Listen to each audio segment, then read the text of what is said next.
আমার নাম ইব্রাহিম মির্জা। আমরা আসলে একটা ব্যক্তিগত কাজে গিলাবাদ বাজারে যাওয়ার উদ্দেশ্যে রওনা হয়েছি। এর মধ্যে হঠাৎ করে এই একটি গাড়ি আমাদের সামনে পড়ে। আমাদের গাড়িটি ব্রেক করে জিজ্ঞেস করে যে ভাই রাজারহাট যাবো কোত্থেকে, রাজারহাটের ঠিকানা একটু বলেন। আমরা বলছি সোজা রাস্তায় তোমরা রাজারহাট যাও।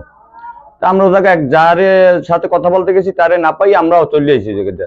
তাই সে দেখি কি গাড়িটা রাজারহাট না যাইয়া গাড়িটা অবদার রাস্তায় মিরুখালীর দিকে তারা যাইতেছে। তখন আমাদের মনে সন্দেহ হয়েছে যে আসলে গাড়িটা রাজারহাট গেল না, কিন্তু মিরুখালী বাজারের দিকে যায়। এর জন্য সন্দেহ হওয়ার কারণে আমরা ওই জায়গায় দাঁড়াইছি যে আসলে এই গাড়িটা আবার এই জায়গাতে বের হয় কিনা। আর বের হওয়ার পর আমরা জিজ্ঞেস করার পর দাঁড়াইতে বলছি, দাঁড়ায় না, গাড়িটা টাইনে চলে গেছে। তো আমরা লড়াইয়ে গাড়িটা ধরছি সন্দেহজনক।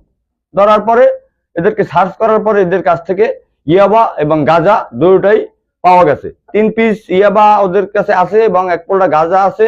আর কিছু কিছু ফালাইতেছে ধরার সময়। এগুলো আমরা ধরছি 3 জন। আপনার কি নাম? মোহাম্মদ সাব্বির। আপনার বাড়ি কোথায়? আমার বাসা পাথরঘাটা। পাথরঘাটা। জি। এখানে আসলেন কোথায়? আসছি ভাইয়ের শ্বশুর, দাদা শ্বশুর অসুস্থ, সেই জায়গায় আসছি আমরা। দেখুন যে আপনাদের কাছে কি পাওয়া গেছে? আমার কাছে একটু গাঁজা পাইছি ভাই। গাঁজা পাইছে? জি। আর ইয়াবা পাইছে কার কাছে? ইয়েও পাইছি বলে ভাইয়ের কাছে। জি। আপনি গাঁজা কোথায় পেলেন? ওই পাথরঘাটা এক ভাই কালকে আর কি আমার কাছে দিয়েছে থুইতে, এটা থেকে থুই দিছি আর কি। তারপর আমার পকেটে ছিল, ভাইয়ের দাদা শ্বশুর অসুস্থ, সকালবেলা ইমার্জেন্সি তাই দেখতে এসেছি, তার বউ নিয়ে আমার পকেটে পাইছি। আপনার কাছে ছিল? জি। রাখছিলেন কেন? আমার পকেটে ছিল, আমার আর কি মনে নাই যে ও আর কি আমার কাছে দিয়েছে। এটি আপনি যে দিছিল কি জন্য আপনার কাছে? দিয়ে দিয়েছে আর কি, থুইতে দিয়েছে আমার কাছে। গাঁজা থুইতে দিয়েছে? জি। আপনি গাঁজা খান? জি। মাঝে মাঝে? জি। কতদিন ধরে গাঁজা খান? এই মাস 3-4 আপনি গাঁজাটা খাই লাভ কি? খাই আপনার ক্ষতি, শরীরের ক্ষতি, আপনার পরিবারের ক্ষতি, সবার ক্ষতি না? জি। আপনি খান কেন? এই ভাই বোনদের সাথে মাঝে মাঝে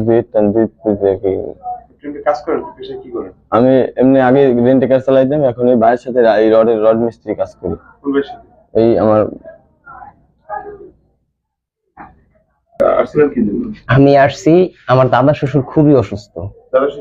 দাদা শ্বশুরের নাম হচ্ছে জয়নাল চৌকিদার, গিলাবাস। তারপরে ওনারা দেখতে আসছি। তারপরে আমার ভাইরার বাড়ি হইলো যে আবার আপনার ইয়েতে বুকাবুন্যা বাজারে।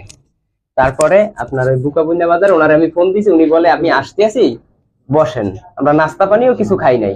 তারপরে আমরা অন্য রোড দিয়ে বের হয়েছি। সবসময় যে রোড দিয়ে বের না হয়েছে অন্য রোড দিয়ে বের হয়েছে। অন্য রোড দিয়ে বের হওয়ার পরে এই ভাইদের সাথে দেখা হয়েছে পর তার ভাইদের বললাম ভাই রাজারহাট যাবো, একটু রাজারহাটে যাওয়ার কথা বলছি। পরে ভাই কইছে এই রোডে দিয়ে যান। তারপর এই রোডে থেকে আইসা ওই ব্রিজের এই